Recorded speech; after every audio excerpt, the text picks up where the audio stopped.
How do scientists and engineers communicate with faraway robotic spacecraft exploring our solar system? When scientists and engineers want to send commands to a spacecraft, they turn to the Deep Space Network, NASA's international array of giant radio antennas used to communicate with spacecraft at the Moon and beyond.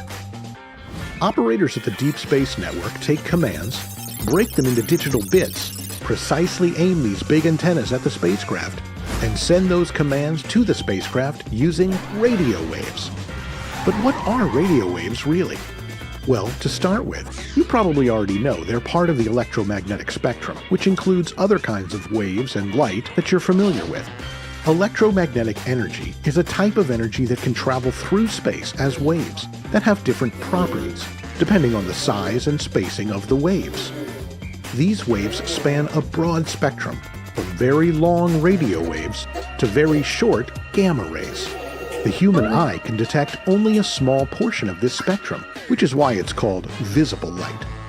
Radio waves are the longest in the electromagnetic spectrum, and the wavelengths used by the Deep Space Network currently range from about the size of a dime to the size of a dollar bill.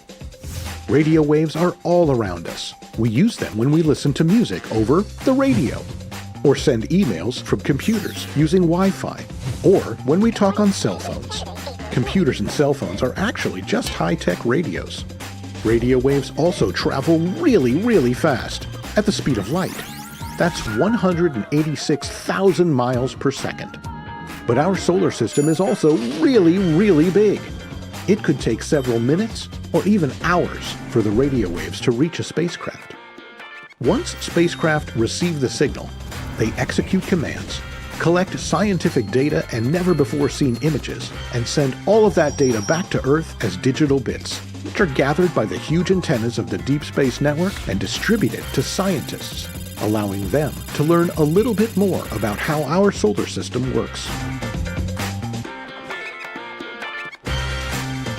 To learn more about the Deep Space Network, visit go.nasa.gov/about-dsn.